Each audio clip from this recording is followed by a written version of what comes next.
Bonjour et bienvenue au Régional, votre émission d'information régionale de la vallée du Richelieu. Cette semaine, à l'émission, nous recevons Annie Gauthier, fondatrice et responsable des opérations chez Avélo Sans Âge pour lancer la saison 2025. Lise d'Ambremont, responsable de la troupe de théâtre Les Démasqués, composée de jeunes avec des déficiences intellectuelles, nous invite aux nouvelles représentations le 12 et 13 avril.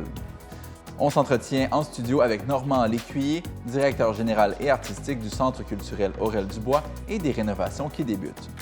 On vous présente un extrait de la consultation publique sur le futur quartier situé sur l'ancien golfe de Chambly. Finalement, TV9 se déplace à l'hôtel Rive-Gauche pour le dîner des femmes d'affaires présenté par la Chambre de commerce et d'industrie de la vallée du Richelieu. Je m'appelle Marc-Antoine Harvey et je serai votre animateur pour cette édition du Régional. Bonne émission!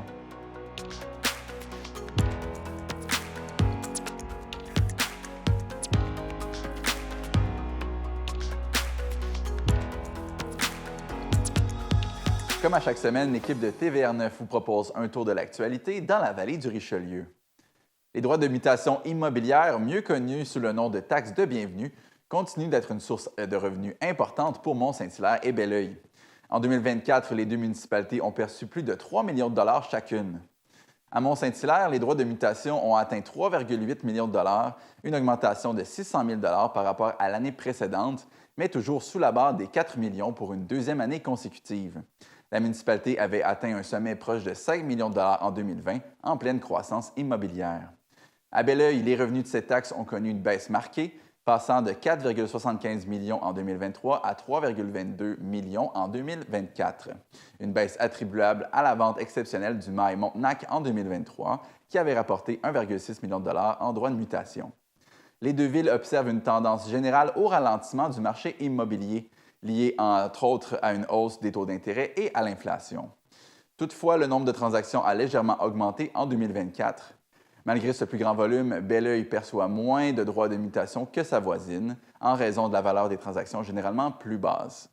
Rappelons que les municipalités peuvent ajuster les taux pour les transactions de plus de 500 000 À Mont-Saint-Hilaire, les taux maximaux sont fixés à 3 À Belleuil, ils varient entre 2 à 3 selon le montant de la vente. Un dossier à suivre alors que le marché immobilier continue d'évoluer sous l'effet des conditions économiques actuelles. À Saint-Basile-le-Grand, la construction de multilogements dans un quartier principalement composé de maisons unifamiliales suscite la grogne des résidents. Depuis quelques mois, plusieurs propriétés sur de grands terrains ont été démolies pour faire place à de nouveaux immeubles, transformant le visage du secteur et causant des nuisances pour certains. Des citoyens du quartier 214H, situé entre la route 116 et la rue principale, ont exprimé leur mécontentement lors des séances du conseil municipal. Ils dénoncent l'augmentation de la circulation, le bruit des chantiers et l'abattage d'arbres, ce qui change complètement l'environnement qu'ils avaient choisi pour s'établir. Le problème? Ce type de construction est permis par le règlement d'urbanisme en vigueur depuis les années 1960. Cependant, face aux préoccupations croissantes, les élus municipaux envisagent une révision du zonage afin de mieux encadrer le développement. Une réflexion sera entamée pour évaluer d'éventuelles modifications et un gel possible des projets. Une conférence publique sur l'urbanisme pourrait aussi être organisée pour permettre aux citoyens de s'exprimer. Le dossier divise au sein du conseil municipal. Le conseiller Denis Vézina s'oppose au projet en cours, tandis que l'élu Kim Méthode évoque la possibilité de ralentir ou même de suspendre le développement dans cette zone. À Belleuil, un groupe citoyen interpelle la ville pour que la musique diffusée dans les cours de mise en forme soit uniquement en français. On estime que l'utilisation de chansons anglophones contrevient à la Charte de la langue française, qui impose un devoir d'exemplarité aux municipalités. On demande donc à la ville d'adopter un règlement obligeant ses fournisseurs de services à privilégier le français, une mesure qui pourrait faire jurisprudence au Québec. La ville de Belleuil assure respecter les normes linguistiques et rappelle que tous les cours sont donnés en français. Toutefois, la municipalité estime que restreindre la musique aux seules chansons francophones nuirait à la qualité des cours en raison du manque de répertoire adapté pour certaines disciplines comme le Zumba ou le conditionnement physique. Si la ville refuse d'agir, le groupe citoyen menace de porter plainte à la Commission municipale du Québec. Un dossier qui pourrait raviver le débat sur la place du français dans l'espace public. Restons du côté de Belleuil où la piscine en eau vive continue de susciter l'attention. L'initiative municipale, aménagée sur la rivière Richelieu, est finaliste au Mérite Ovation municipale 2025, une distinction remise par l'Union des municipalités du Québec. Grâce à cette nomination, le projet Bel Oeil en eau vive sera mis en lumière au pavillon de l'innovation municipale québécoise qui se tiendra en mai à Québec. Rappelons que cette première au Québec, inaugurée le 2 juillet dernier, permet aux citoyens de profiter d'un accès sécurisé à la baignade en eau naturelle. Les municipalités gagnantes seront dévoilées le 16 mai lors du gala de l'UMQ. La Régie intermunicipale de police Richelieu-Saint-Laurent obtient un financement majeur pour améliorer ses interventions en santé mentale. Une subvention de 740 000 sur 3 ans lui permettra de développer un nouveau programme mixte en partenariat avec le CESI-3S de la Montérégie-Centre et de la Montérégie-Est.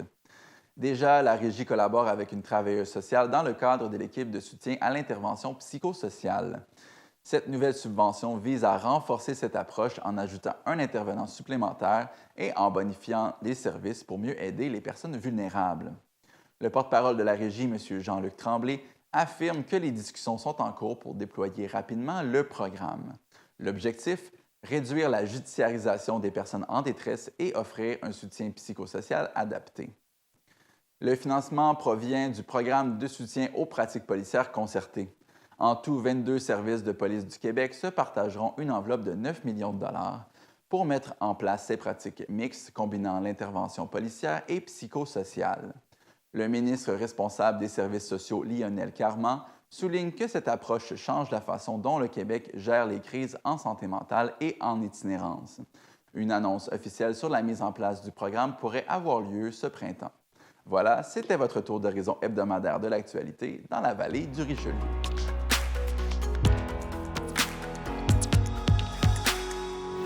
On s'entretient maintenant avec Annie Gauthier, qui est fondatrice et responsable des opérations chez Avelo Sans Âge. Bonjour Annie. Bonjour.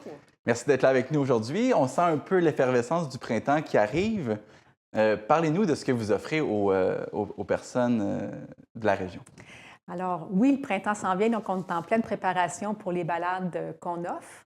Nous, ce qu'on fait, c'est qu'on offre des balades en cyclopousse aux personnes âgées ou aux personnes à autonomie réduite. Donc, n'importe qui ne peut pas aller à vélo par lui-même, ça nous fait plaisir de les amener se promener. Vous avez dit cyclopousse. Expliquez-nous quel est cet engin. Un cyclopousse, c'est, il y a 3 roues, donc il y a 2 roues en avant, une en arrière. C'est un moteur à assistance électrique. C'est des vélos qui sont pédalés par nos cyclistes bénévoles. En avant, il y a une banquette sur laquelle on peut asseoir 2 passagers. Donc, ils ont vraiment la vue libre devant eux. C'est eux autres les rois de la balade. Ou on en a d'autres pour les gens qui sont en fauteuil roulant et qui ne peuvent pas se transférer sur la banquette du vélo. Alors, on a des cyclopousses qui ont une plateforme sur lesquelles on peut glisser un fauteuil roulant. C'est une initiative qui est assez originale, qui émane du Danemark, je pense. Oui. Parlez-nous d'où c'est venu l'idée d'implanter ça au Québec. Alors, moi, j'avais vu passer ça sur les réseaux sociaux, là, quand même, il y a plusieurs années. En 2012, ça a été fondé au Danemark, puis ça a fait des petits à travers le monde. Je sais qu'au Canada, il y a quand même une centaine d'antennes à vélo sans âge, mais au Québec, on n'en avait pas. Alors, je voyais souvent passer sur les réseaux, je disais, OK, là, il est temps qu'on en ait chez nous aussi, parce que ça a l'air très généreux de ma part, mais dans le fond, je veux préparer ma propre vieillesse. Je veux qu'on puisse m'offrir des balades à moi aussi quand je serai plus capable de pédaler. Donc, c'est un service qui rejoignait vraiment mes valeurs. Je suis une amoureuse de vélo, de nature et d'inclusion sociale. Donc, c'était parfait pour moi là, de démarrer ça dans ma région. En effet, puis on parle d'avoir une qualité de vie quand on vieillit. En quoi ce service-là, qui est gratuit en passant, permet aux personnes de mieux profiter de leur temps? Les bienfaits sont nombreux. Juste pouvoir sortir dehors, sentir l'air sur notre visage, sentir le soleil, sentir les odeurs des lilas en fleurs, le printemps, c'est toutes des sensations qu'on va rechercher là, lors d'une balade en vélo. Puis en plus, il y a tout l'aspect de s'approprier les espaces publics, se promener sur les pistes cyclables dans les quartiers, rencontrer les gens de la communauté, se parler, flatter le petit chien qui se promène. C'est tout, c'est ça, sentir qu'on vit, qu'on n'est pas juste dans notre petit milieu en On fait partie de la CHSLD. société, c'est ça. C'est ça, qu'on fait partie de la société. J'imagine qu'il y a des personnes aînées qui sortent de leur résidence, restaurant, reviennent aux résidences, qui Exactement. passent pas beaucoup de temps à l'extérieur. C'est ça. C'est ça. On embarque dans l'auto, on va à un endroit, on embarque dans l'auto, mais là, c'est complètement une autre expérience qu'on leur offre. Avez-vous une histoire en tête d'une personne qui a vraiment bénéficié de ça, là, qui, par exemple, vous aurait dit que c'était un moment que ça fait longtemps qu'elle n'aurait pas vécu? Bien, j'ai peut-être 2 histoires en particulier à vous raconter. Le printemps dernier, une des premières balades que j'ai offertes, quand on est revenu, je demande à la dame qu'est-ce qu'elle a apprécié, puis elle me dit vraiment, ça fait tellement longtemps que je n'ai pas vu le printemps en fleurs. Alors, c'est dans la période des lilas et des pommiers, tout ça. Puis je dis, c'est vrai, c'est rare si on ne va pas se promener là, dans les rues, on sent pas toutes les odeurs du printemps. Puis, on a un autre monsieur aussi qui était au CHSLD. Puis là, c'est dans les premières fois qu'on l'amenait en balade. Et là, on passe devant sa maison. Il dit « Hey, c'est chez moi, ça! » Alors, on est allé cogner, sa femme était là. Puis, c'est devenu vraiment un rituel. À chaque fois qu'il y avait des balades, il fallait qu'on aille passer devant sa maison. Là, ça lui permettait de rencontrer ses voisins des décennies où il habitait dans ce quartier-là. Là. Donc, reconnecter avec son voisinage. Donc, encore là, sentir qu'on fait partie de la communauté. Les balades, ça dure combien de temps? On s'adapte aux capacités des gens qui l'utilisent. Donc, en général, ça va être entre 30 minutes et 1 heure. C'est sûr que les gens CHSLD ont souvent 30-45 minutes, ça va être suffisant. Puis aussi, c'est qu'on veut pouvoir offrir des balades à plusieurs personnes lors d'une avant-midi ou d'un après-midi. C'est ça, donc 30 à 45 minutes. C'est pas seulement les personnes aînées qui en bénéficient, il y a aussi les bénévoles, ceux qui pédalent. Oui, tout à fait. Donc, on parle souvent des bienfaits pour les passagers, mais nos pédaleurs, eux autres aussi en tirent des grands bienfaits. On a beaucoup, beaucoup de jeunes retraités qui viennent pédaler.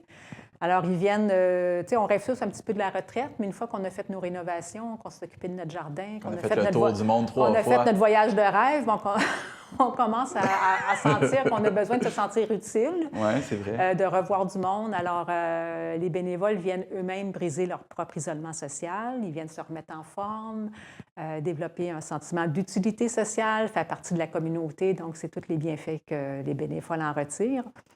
Puis pour les bénévoles un peu plus jeunes, on en a qui sont encore sur le marché du travail avec des enfants.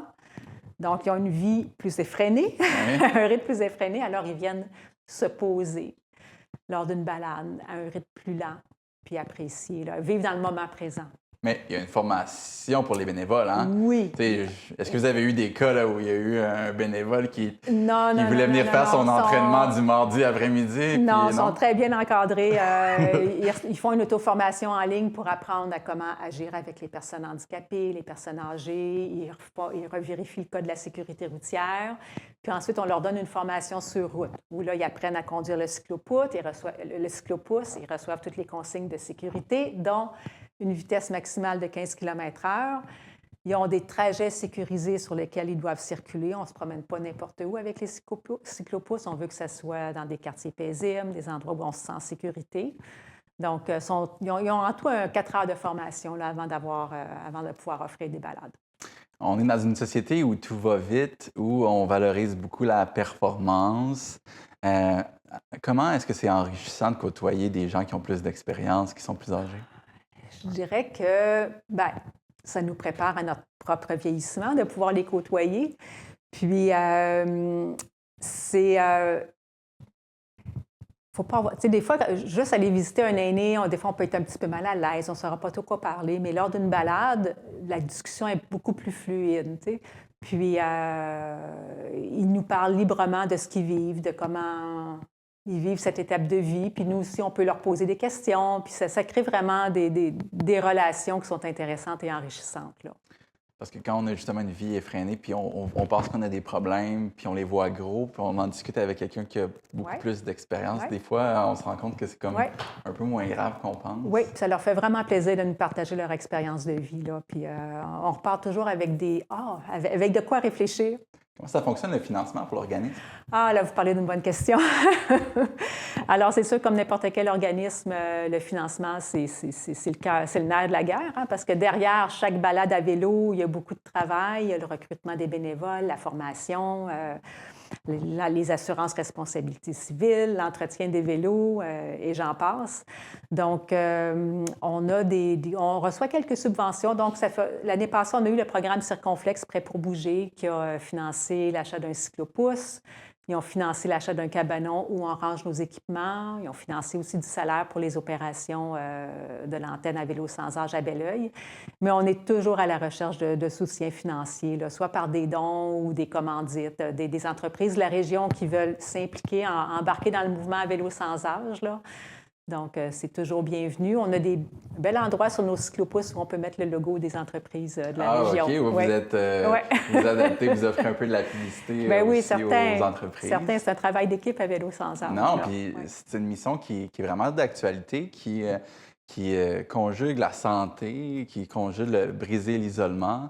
Il y a tellement de gens qui font du vélo comme exutoire de leur vie normale. Pourquoi pas en faire bénéficier d'autres personnes en même temps? Oui, puis on a beaucoup justement de fans de vélo là, qui viennent. Oui, on se rend compte que notre mission est vraiment, elle interpelle beaucoup la communauté. Puis c'est vraiment en écho avec les aspirations collectives, là. Comme vous disiez, le goût du plein air, de la santé, prendre soin des aînés, les relations intergénérationnelles, c'est toutes des choses qui interpellent. Donc, ça va débuter à quel moment, ça, cette année? 15 mai. 15 mai? Je dis 15, pas dans ce bout-là, 13, 14, 15 mai. Par contre, pour s'inscrire comme cycliste bénévole, vous avez jusqu'au 16 avril. OK. Même chose s'il y a des organismes sur le territoire de McMasterville, Belleuil, Mont-Saint-Hilaire qui ne bénéficient pas encore du service à vélo sans âge et qui veulent se joindre à la grande famille. Communique avec nous d'ici jusqu'au 16 avril là, pour. Puis on va mettre le site web à l'écran. Parfait. À vélo sans âge vr.ca. Également, si vous voulez faire des contributions à l'organisme, vous inscrire ou simplement avoir plus d'informations. Madame Gauthier, c'est un plaisir de vous recevoir. Merci de faire ça pour les gens de la région. Je vous souhaite beaucoup de succès puis du beau temps cet été. Merci. Le plaisir est partagé. Merci beaucoup. Merci.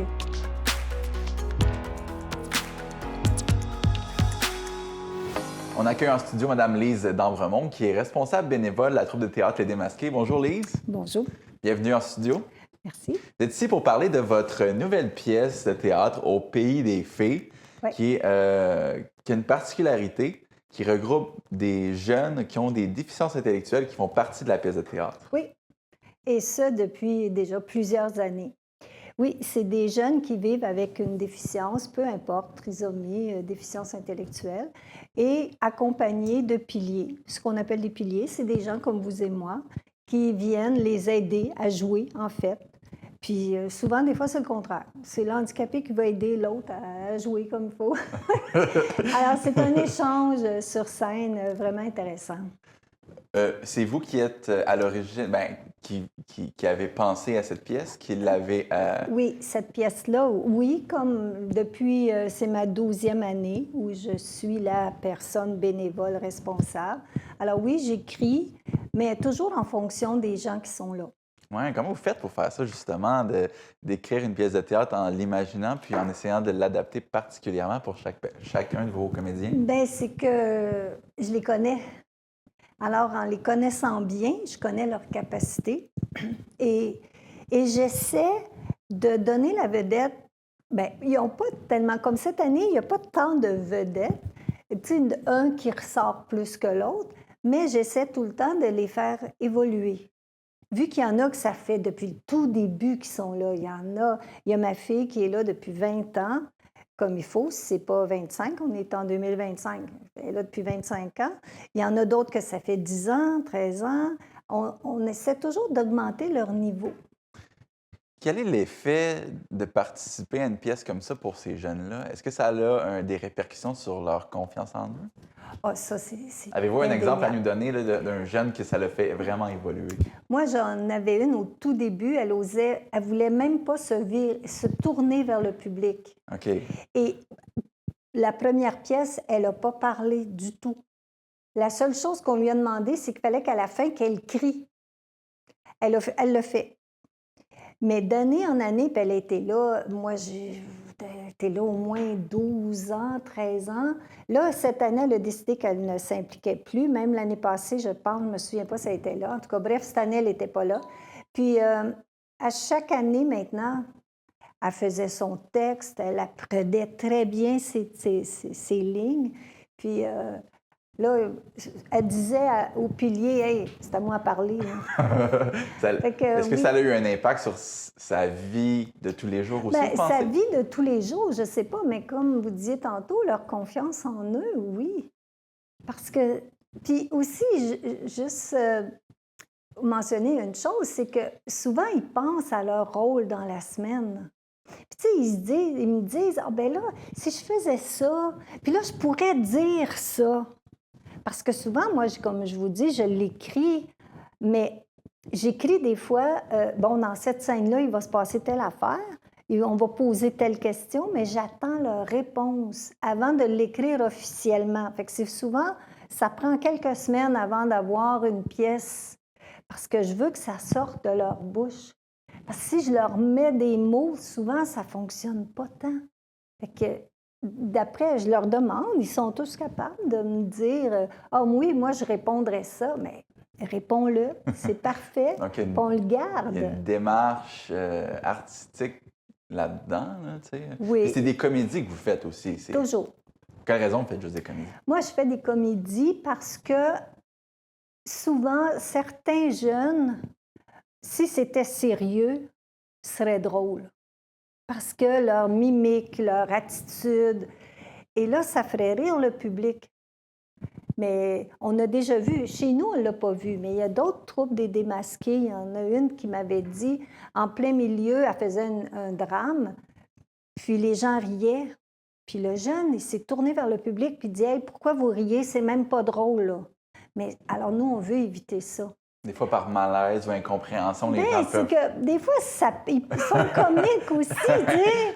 Alors, puis, tu sais, ils savent s'ils font un drame, mais ils n'ont pas le goût que les gens rient. Mais nous, on se dit, bien, plus les gens vont rire, plus ça prouve que tu as bien fait ton travail. Ça, c'est avec l'Association de la vallée du Richelieu pour la déficience intellectuelle et les spectres de l'autisme. Mais il y a plusieurs sortes de déficience. Donc, il y a de la trisomie, légère, ouais. la trisomie, légère, moyenne. Tu sais, puis comme je vous dis, vu que je m'adapte, le théâtre est ouvert à tous. Tu sais, s'il y en a un qui est pas vraiment, qui va parler très bas, qui n'est pas capable, mais je vais le faire bouger. On va aller à son rythme aussi, tu sais, pour qu'il se développe et qu'il y ait du plaisir. Nous, c'est très important qu'à chaque mercredi soir, quand ils viennent aux pratiques, le but premier, c'est le plaisir. Il n'y a personne là-dedans qui va se mettre à crier après ou dire « Ah non ». Il faut qu'il soit bon. C'est sûr que quand on approche, comme là, on approche du 12-13 avril, je leur dis « Mais là, soyez sérieux, là.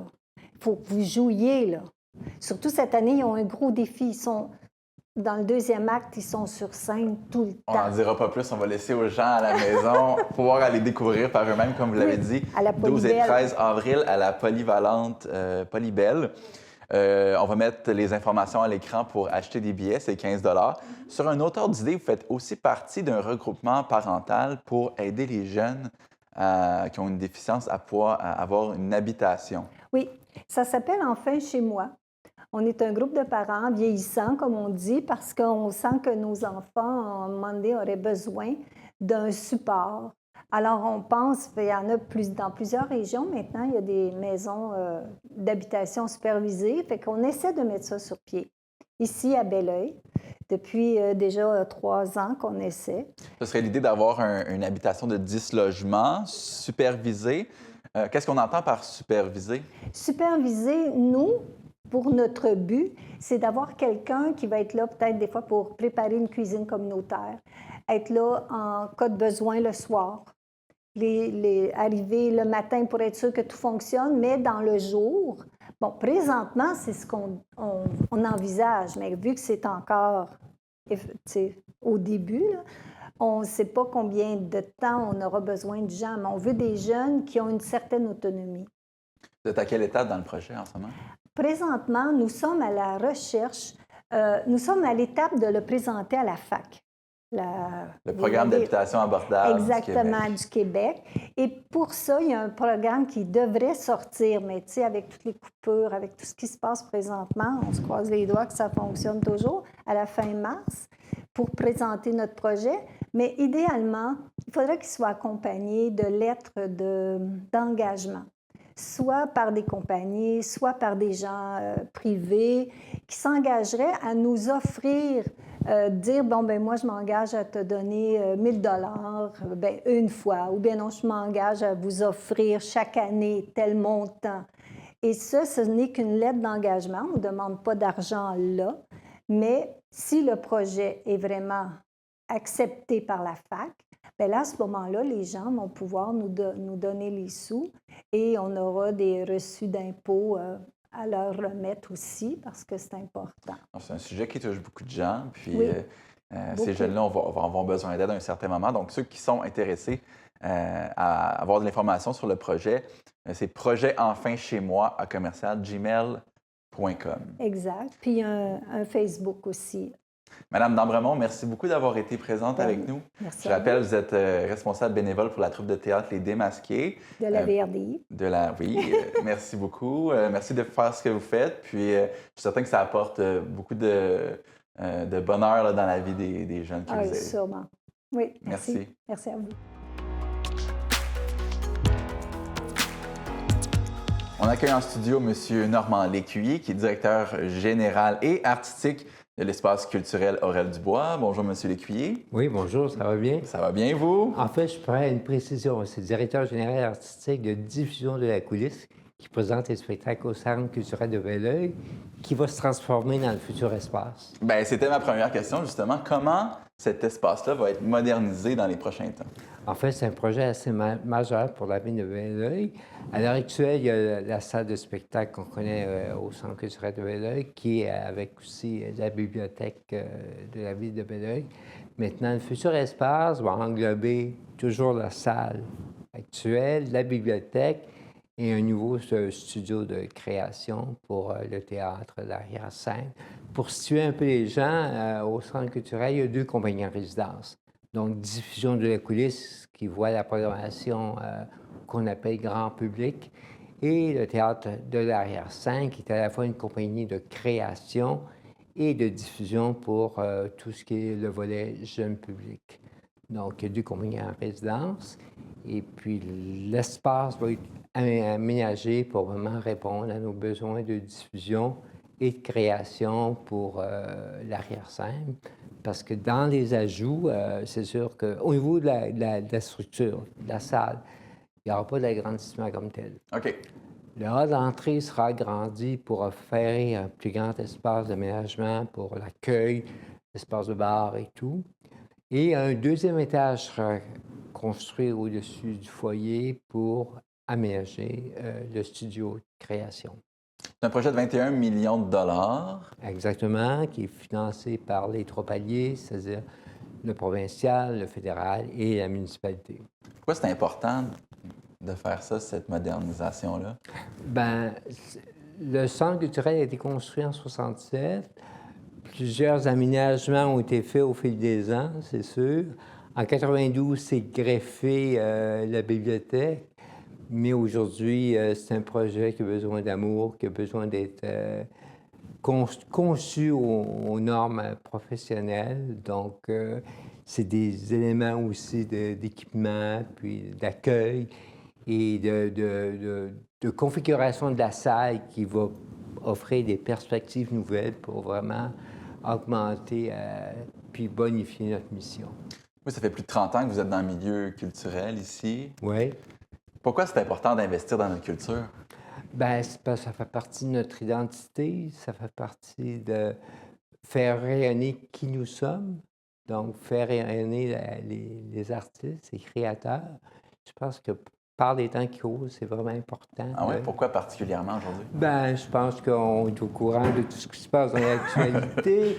On veut peut-être... un exutoire. Oui, tout à fait. Se changer les idées. Changer les idées, puis vraiment affirmer qui nous sommes. on a une pépinière de créateurs, d'artistes, donc il faut pouvoir les présenter, les diffuser. Oui, c'est important.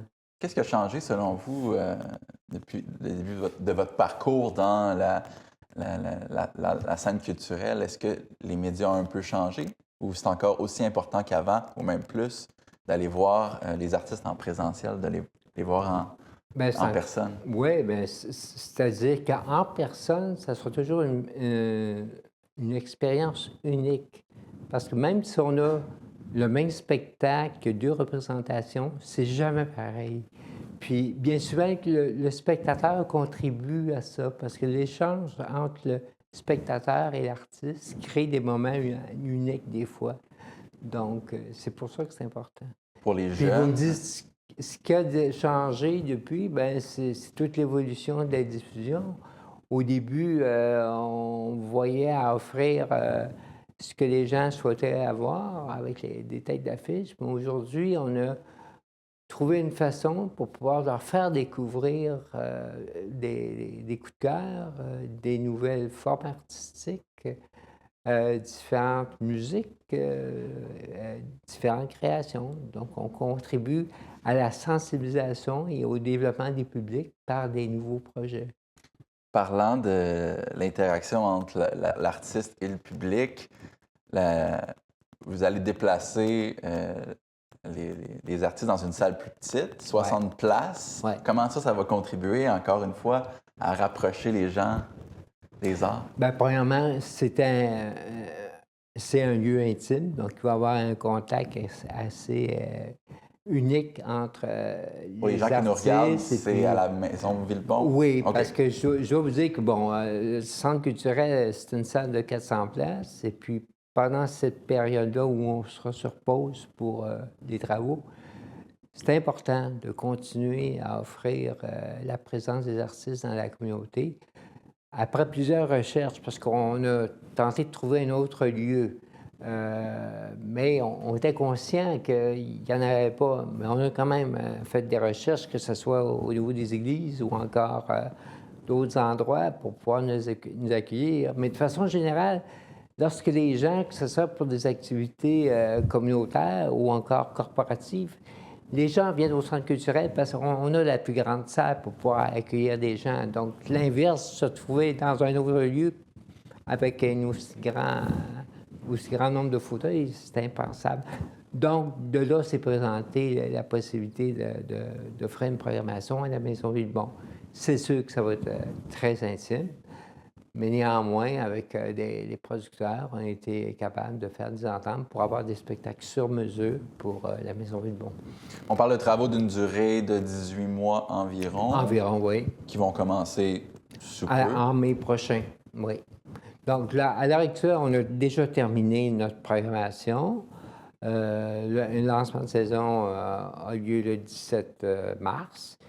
Et à l'heure actuelle, on est en train de préparer le déménagement. Là. Donc la programmation n'est pas encore disponible. Elle va être disponible, vous avez dit le 17-18? À compter du 18 mars. 18 mars. Là, je sais que vous êtes un amateur de jazz. Est-ce qu'on va avoir droit à des spectacles relevés cette année avec la nouvelle programmation? C'est sûr qu'ils ont été chercher dans les standards avec un hommage à Miles Davis, qui est l'album Kind of Blue. Ron DeLauro, avec son quintet, a créé un spectacle vraiment où il reprend et reconstitue l'album de Miles Davis qui s'appelle Kind of Blue, qui a été produit en 1959 et qui est l'album jazz le plus vendu au monde. Ça va être tout un spectacle, surtout de manière intime, comme ça, avec les instruments qui résonnent. Donc, pour tous ceux qui sont intéressés à la maison, la programmation sera disponible le 18 mars sur le site Internet centreculturelbelleuil.com. On invite les gens à acheter des billets tout de suite. Oui. C'est un peu une occasion spéciale de voir les artistes de plus proche. Oui.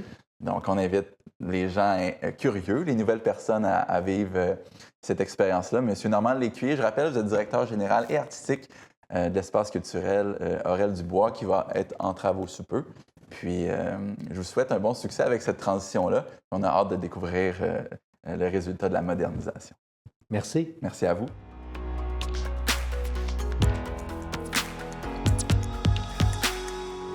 On dit qu'une des choses les plus importantes en affaires, c'est de savoir bien s'entourer.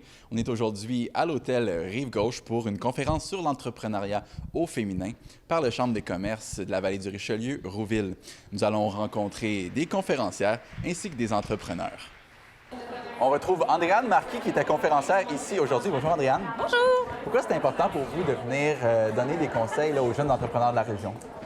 Premièrement, quand on me dit que c'est une gang de filles dans une salle, c'est sûr que je viens. Fait que peu importe le sujet. Non, j'étais vraiment contente. Puis c'est ça, une gang de femmes, que ce soit des professionnels, des entrepreneurs. Puis parler d'entrepreneuriat, ça me tente tout le temps. Fait que je me suis dit pourquoi pas. Je suis venue. Je suis vraiment contente. Est-ce que vous avez appris des choses aujourd'hui vous-même? Appris des choses? Non.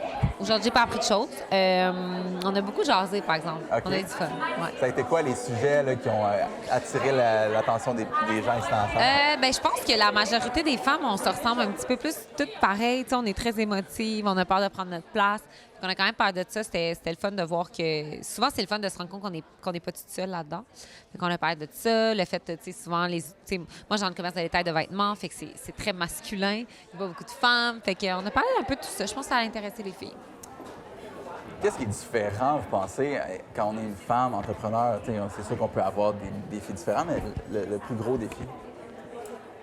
Je pense que souvent, c'est un défi de crédibilité. Là. On aurait dit que... Mais en tout cas, moi, souvent, dans le domaine du vêtement, c'est très masculin. Il y a beaucoup d'hommes. Fait que là, t'arrives la jeune femme qui débute. T'es jeune, t'es une femme, t'es peut-être moins pris au sérieux. Fait que, tu sais, je dirais qu'il y a des défis qui sont quand même communs aux hommes, là, dans le sens où, tu sais, quand on est jeune et on commence, on est toutes comme, ça va vraiment fonctionner et tout. Mais partir une entreprise, à la base, la majorité des entreprises ne fonctionnent pas. C'est ça. Fait qu'il y a déjà ça. Est-ce qu'être une femme peut apporter des avantages? Oui. Dans le monde des affaires? Moi, je dirais qu'on a beaucoup plus d'intuition que les hommes. OK.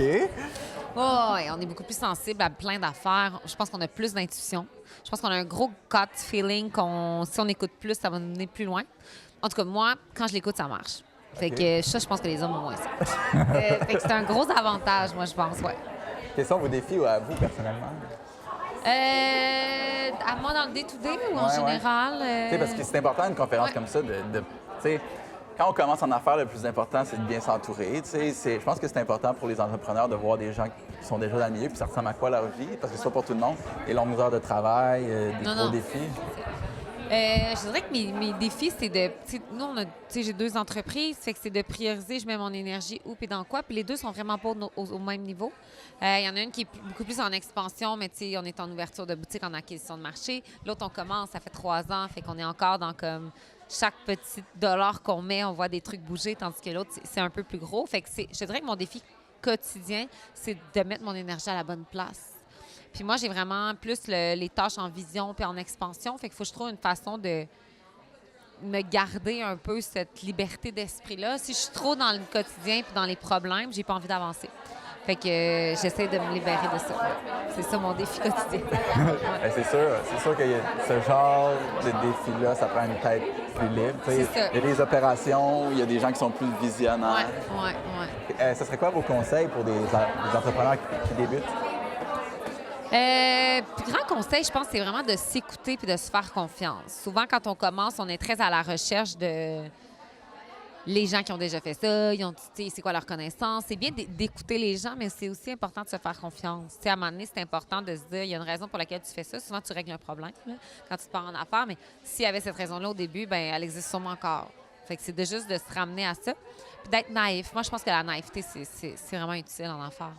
Ça nous fait faire des affaires qu'on aurait peut-être pas vues sur le marché, mais finalement, peut-être parce que personne n'y a pensé.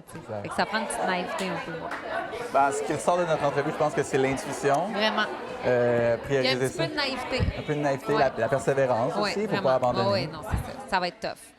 Les gens qui réussissent, ils ont travaillé plus dur que les autres, en temps normal. Oui, c'est ça. Madame Marquis, c'était un plaisir de vous rencontrer. Faites bonne chance dans vos affaires. Merci d'avoir partagé votre savoir avec les gens. Merci. On s'entretient avec Daphné Jarry, qui est entrepreneur de la région. Bonjour, Daphné. Bonjour. Tu es présente aujourd'hui. Comment vous avez aimé ça? J'ai adoré. Ah oui, le petit micro. Oui, exact. J'ai adoré. C'était tellement pertinent. Puis des fois, d'être femme entrepreneur, on se sent seule dans ce qu'on vit au quotidien puis comment on est perçu. Mais de voir que quelqu'un avec autant de succès vit des choses que je ressens moi aussi, c'était incroyable. Quel genre d'entreprise vous avez, vous? Une entreprise de construction puis de gestion immobilière. OK. Ouais. Ça fait longtemps que vous avez ces entreprises-là? En fait, moi, je suis relève de 3e génération pour Vous mes êtes une entreprises. repreneur. Repreneur, oui. Fait que moi et ma sœur, on est en train de reprendre les 2 entreprises familiales. Fait que Construction Pierre Jarry et Jarteau à McMasterville. Comment c'est important? Pourquoi c'est important, vous pensez, de pouvoir connecter avec des gens qui sont dans la même situation que vous? Bien, de un, on se sent moins seul. Et de deux, je pense qu'on peut s'entraider dans notre quotidien aussi quand on rencontre quelqu'un qui vit quelque chose de similaire. Puis c'est encourageant aussi de voir qu'on n'est pas tout seul dans nos problèmes. En tant que femme repreneur, est-ce que vous avez des enjeux que vous êtes retrouvés avec les personnes ici? Bien, je te dirais que tout faisait un peu du sens. Le point avec lequel je me suis vraiment reconnue aujourd'hui, c'est la danse qu'on fait entre être trop sensible puis mettre son pied à terre. OK. Ça, c'est une petite danse au quotidien que je pense qu'il faut trouver exactement la manière de parler aux gens pour que ça soit pas mal perçu, mais qu'on ne prenne pas avantage de nous. Puis c'est une danse que je pense que comme femme, on doit faire. Puis dans tous les hommes qui m'entourent, je les vois pas danser. Ça, je les vois pas vivre ça. C'est vrai que c'est peut-être un enjeu qui est moins Ouais. pour les entrepreneurs masculins. Et pourquoi vous pensez que c'est ça qu'il faut... Peut-être parce comme femme, je dis pas toutes les femmes, mais je veux tellement le bienfait de tous mes employés que des fois, je me mets peut-être moi-même des bâtons dans les roues pour être sûre que tout le monde va bien puis que tout le monde prend tout bien. Tu sais, c'est peut-être une pression que je me mets aussi, ça, je peux pas le savoir. Ouais. Et des fois aussi, le syndrome de l'imposteur. Qu'on soit un homme ou une femme, tu sais, quand on est dans une position où on a à prendre des décisions importantes, tu sais, ça prend du temps avant d'avoir confiance qu'on va prendre les bonnes décisions. Oui, puis aussi, des fois, il y a beaucoup de remise en question. Fait que ça aide pas ce syndrome-là non plus. Quand tu prends une décision, des fois, c'est pas la bonne. Fait que là, tu recommences. Puis, bref, c'est une roue qui ne finit jamais de tourner. Si vous avez peur, quelles sont vos plus grandes peurs en tant qu'entrepreneur? Je te dirais... c'est assez drôle. J'ai pas vraiment tant de peur présentement parce que je suis trop occupée. C'est pas assez ridicule. On dirait que ça va tellement vite, j'ai pas le temps de penser 2 fois à ce qui se passe, ce qui est une bonne chose peut-être. Sinon, c'est d'être toujours sûr d'être bien entouré pour que la croissance qu'on aspire à avoir ait réellement lieu. C'est souvent des premières choses que les entrepreneurs disent, c'est au départ, on s'entoure pas assez bien, on travaille tout le temps, on est dans un feu roulant. Quand on s'entoure, ça va mieux. Puis au niveau des aspirations, quels sont vos défis en ce moment au niveau des affaires? En ce moment, tu sais, 3e génération, ma sœur et moi, on veut vraiment croître la compagnie. On a plein d'ambitions. C'est d'être sûr qu'on est capable de les atteindre, pas trop rapidement, parce que là, petit à petit, ça va être le succès qui s'en vient, ça c'est sûr. Si on y va trop vite, je voudrais pas mettre à risque ce qu'on a. Mais aussi, c'est de s'entourer avec des gens qui veulent ce succès-là puis qui vont être des employés clés pour ce succès. Fait qu'on a déjà une très bonne équipe en place. Puis là, on cherche à croître pour aller chercher encore des bons joueurs pour nous aider à propulser encore plus loin. C'est très inspirant. Je souhaite du succès dans vos affaires. Le fait que vous veniez ici, ça dénote aussi une ouverture d'esprit. Ah ben oui. Que vous êtes déjà dans le bon esprit pour que les choses aillent du bon côté. Madame Daphné Jarry, merci beaucoup d'avoir pris le temps avec nous. Merci beaucoup. Vous avez l'air d'avoir beaucoup apprécié Oui, aujourd'hui. Puis vraiment. à un certain point, j'imagine que quand on a une expérience, ça va être à votre tour d'aller partager votre expérience avec les autres. J'aimerais bien. Quand on va être rendu là, certainement. Fait que, ouais, merci beaucoup. Puis merci d'avoir pris le temps là, de me Merci poser à des vous. questions. Merci beaucoup. On retrouve Julie Larochelle, qui est de la Chambre de commerce et d'industrie de la Vallée du Richelieu-Rouville. Bonjour. Bonjour. Comment ça s'est passé aujourd'hui, la conférence? Super bien, je suis vraiment contente, vraiment. C'est quoi les points forts aujourd'hui? Ah, ben c'est l'invité, c'est la conférencière, c'est ça le point fort parce que c'était une formule habituellement, ça c'est cette conférence-là. On la reproduit annuellement, mais habituellement c'est des panels, c'est dans le cadre de la Journée des droits des femmes. Puis là, cette fois-ci, je trouvais que l'invité en question qu'on avait ciblé, c'était quelqu'un qui avait un parcours tellement riche, tellement inspirant, qu'elle méritait qu'on y consacre la totalité du temps, dans le fond. Fait qu'on a changé la formule. Ça ne veut pas dire que les autres, auparavant, n'étaient pas aussi intéressantes, pas du tout, mais ça se prêtait bien à une nouvelle formule. Pourquoi c'était important de faire ça pour vous? Bien, parce que d'autant... Bien, sais, moi, quand je suis entrée en poste il y a 10 ans à la Chambre de commerce, il y avait déjà un événement pour souligner les femmes en entrepreneuriat. Et puis, on me demandait, puis à chaque année, dans les débuts, on me disait « À quoi ça sert d'avoir une journée pour célébrer les femmes? Tu sais, vous êtes à égalité. Pourquoi on ne fait pas une journée pour célébrer les hommes entrepreneurs? » Mais je disais « Mais à l'année, on célèbre les entrepreneurs et ça occupe une place importante, l'entrepreneuriat au masculin. Et c'est important de souligner ça, même si, oui, on a le sentiment qu'on est à égalité, c'est pas vrai, ce n'est pas le cas, c'est très fragile. C'est quelque chose qui existe, cette égalité-là, depuis 50 ans. Auparavant, la femme était vraiment reléguée au second plan. Des femmes entrepreneurs, il n'y en avait pas vraiment. Alors, pour moi, ça a toujours été quelque chose de super important. Puis cette année, ça l'est davantage. Parce qu'on l'a vu, on a vu aux États-Unis le mouvement monter. Ça fait 1 an qu'on sent vraiment que les droits des femmes sont galvaudés, les femmes sont oppressées dans les États américains, puis c'est à côté de nous. Donc, c'est ça, c'est important.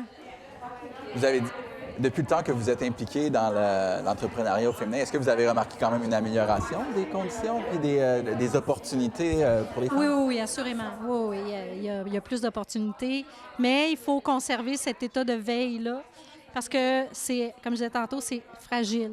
Et il faut être vigilante et vigilant. C'est quelque chose qui se fait à deux. C'est autant les hommes que les femmes. C'est précieux une société dans laquelle tout le monde est à égalité parce qu'autrement, il y a beaucoup de richesses qui se perdent. Donc, oui, il y a des gains qui sont faits. Oui, il y a de plus en plus de femmes qui siègent sur des conseils d'administration, qui sont propriétaires d'entreprises, mais c'est encore trop peu par rapport à la parité. Et une société dans laquelle on va avoir une parité va être une société qui va être plus équilibrée. En plus, plus riche. Oui, plus riche. Est-ce qu'on peut s'attendre à d'autres événements qui vont dans le futur?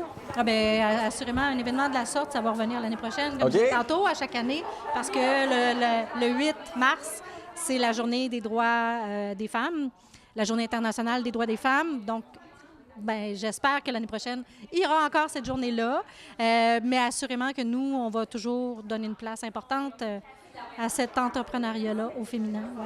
Puis, comme vous avez fait cette fois-ci, vous allez trouver l'invité, puis vous allez sûrement adapter la conférence comme vous avez fait, comme des bons entrepreneurs qui savent s'adapter selon la situation. Oui, Madame Larochelle, merci beaucoup d'avoir été là avec nous. Merci de vous impliquer comme ça. J'imagine que vous êtes aussi un exemple pour certaines des personnes qui ont été là aujourd'hui, de paver la voie avant comme ça, puis de maintenir justement les gains qui ont été faits au cours des dernières années, dernières décennies. Merci à vous.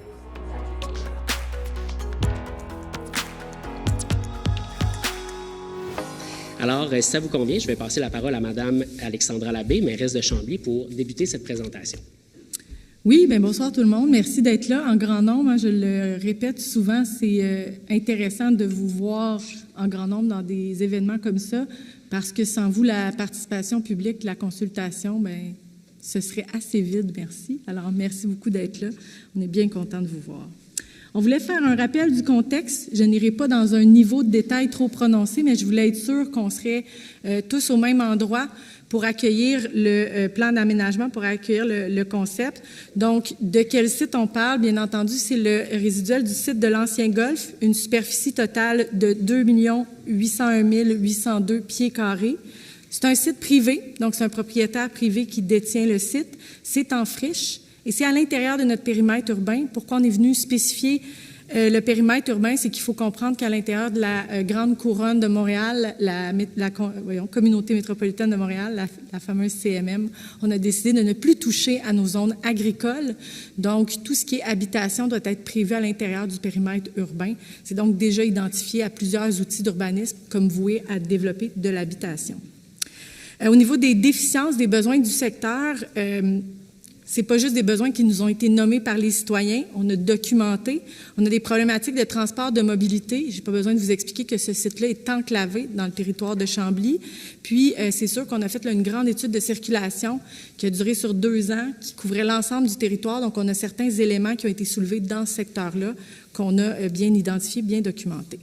Ensuite, on a un manque d'infrastructures de parcs, de services de proximité. Ça aussi, bien documenté. On a fait un plan directeur des parcs, espaces verts, infrastructures sportives, et c'est sûr que c'est un secteur où on a identifié un besoin en ce sens-là pour les enfants, les familles du quartier. Ensuite, on ne pouvait pas oublier là, non plus la crise du logement. La crise du logement, on en entend beaucoup parler à l'échelle du Québec. À quoi ça ressemble à Chambly? Ce qu'il faut se dire, c'est qu'un taux d'inoccupation habituel, donc un taux de logement vacant, ça tourne autour de 3 %. Pour Chambly, depuis 2019, on est en dessous de 1 %, autour de 0,5 % en fait, en dessous de 1 %. Donc, c'est quand même alarmant pour Chambly. Donc, tous ces constats-là, ce que ça a amené, c'est au souhait du Conseil d'entreprendre un exercice de vision pour s'assurer qu'on répondait vraiment aux citoyens, donc en mettant les citoyens au cœur de la démarche.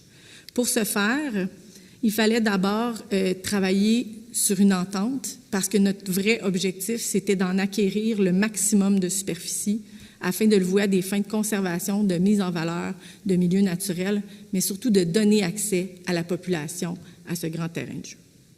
Le résultat, on a réussi à signer une entente tripartite, donc avec le propriétaire du site actuel, ainsi qu'un promoteur intéressé là, à développer, donc Avant-Scène Design Inc. Cette entente-là se résume assez facilement. C'est l'acquisition de près de 2 millions de pieds carrés. Vous avez le chiffre détaillé, donc 70 % de la superficie. Au coût de 6 millions, ça nous fait un prix de 3,6 $ le pied carré. Une reconversion en espace vert, une protection des milieux naturels existants. Puis ensuite, en contrepartie, on venait permettre le développement d'un peu plus de 800 000 pieds carrés, 30 % de la superficie totale, pour une densité résidentielle de 500 logements et quelques usages commerciaux de proximité. Le service d'urbanisme a eu, justement, le mandat d'élaborer un concept d'aménagement de ce parc-là. Et pour ce faire, il a rédigé un appel d'offres de services pour s'allier avec une firme qui est l'Atelier Urbain. Et je vous dirais que dans la rédaction de notre appel d'offres de services, il était clair que la pierre angulaire du projet, donc la réflexion entourant le développement du site, inclura les idées, les commentaires des citoyens recueillis dès les premières étapes du processus de planification. Donc, on voulait entendre, on voulait travailler avec les citoyens au tout début de la réflexion sur l'aménagement de ce site-là. Et on avait aussi comme deuxième grand objectif de dire à l'Atelier Urbain qu'on voulait élaborer un plan d'aménagement de l'ancien site du Golfe intégrant des lignes directrices fortes visant l'émergence d'un milieu de vie durable d'une très grande qualité en symbiose au milieu naturel et bâti qu'il côtoie. Ça met la table, donc, sur une démarche participative, mais concrètement, à quoi ça ressemblait? Donc, suite à l'initiative du conseil municipal, une fois que l'entente est bien ficelée, la démarche s'est enclenchée en 2024.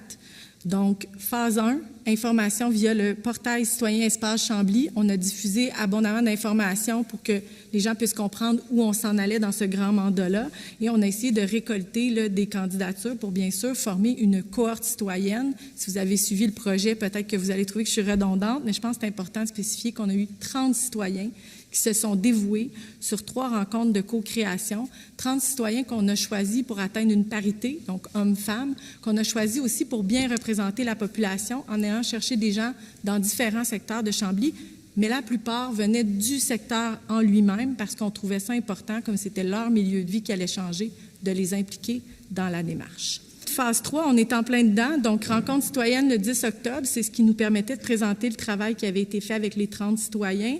Mais je vous dirais là, qu'après l'Assemblée publique de ce soir, 20 février, il y aura la dernière phase, la phase 4, où on sera en mesure là, de tout attacher ça ensemble puis de vous présenter le résultat de toute la démarche. Donc, 5 grands points de convergence. On veut un vaste espace naturel accessible au centre du site et les milieux naturels doivent être préservés. Concentrer les bâtiments hauts et denses le long du boulevard Périgny.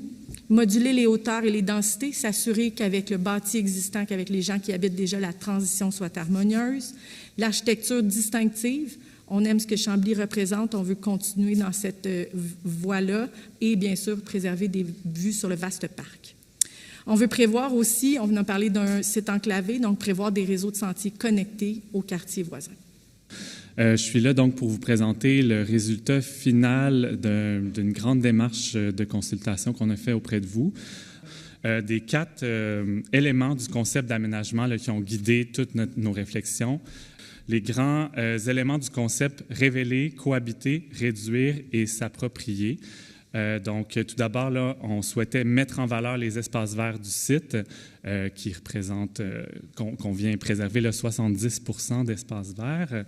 Ensuite, il y a cohabiter. Ici, on fait plus référence aux 30% qui va être développé, là, de partager un milieu de vie de qualité. Ensuite, tous les enjeux liés à la mobilité au transport, on vient réduire les enjeux de circulation puis optimiser la connectivité du secteur dans un site qui est très enclavé. Puis finalement, s'approprier, c'est-à-dire répondre à des besoins pour la population du secteur puis la nouvelle population là, qui va venir s'implanter sur le site, donc des services de proximité, des commerces, etc. Le concept, le voilà. Ce que vous voyez en orange, là, c'est des bandes tampons qui sont mises derrière les bâtiments pour assurer que ça ne soit pas collé là, aux bâtiments existants. Donc, tout d'abord, révéler, mettre en valeur les espaces verts du site. Comme vous pouvez voir, là, sur la carte, on se retrouve à l'entrée de l'espace vert qui va venir être créé. Ensuite, les grands enjeux là, auxquels on faisait face et auxquels on voulait répondre au niveau de l'environnement, c'était de protéger les milieux naturels, humides et hydriques. Donc, si vous vous rappelez, là, il y en avait à beaucoup d'endroits sur le site et on devait absolument les conserver, les protéger. On a beaucoup parlé du boisé qui surtout la pinède là, qu'on a rementionné à plusieurs reprises. Ensuite, on souhaitait conserver un vaste espace naturel accessible au centre du site. On ne voulait pas le découper en plusieurs espaces, donc c'est vraiment un espace central. Donc, dans notre proposition, l'espace naturel qui est créé, là, qui va être accessible à la population, correspond à une superficie de 1,9 million de pieds carrés, soit 70% du site, l'équivalent de 26 terrains de football.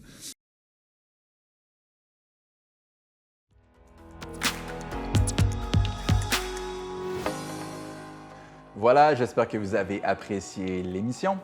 Nous vous rappelons que si vous êtes intéressé par le monde des médias, que ce soit devant ou derrière la caméra, TVR9 a besoin de vous. Communiquez avec nous à l'adresse info@tvr9.com pour obtenir toute l'information nécessaire. Sinon, on se revoit la semaine prochaine pour un nouvel épisode du Régional. Bonne semaine!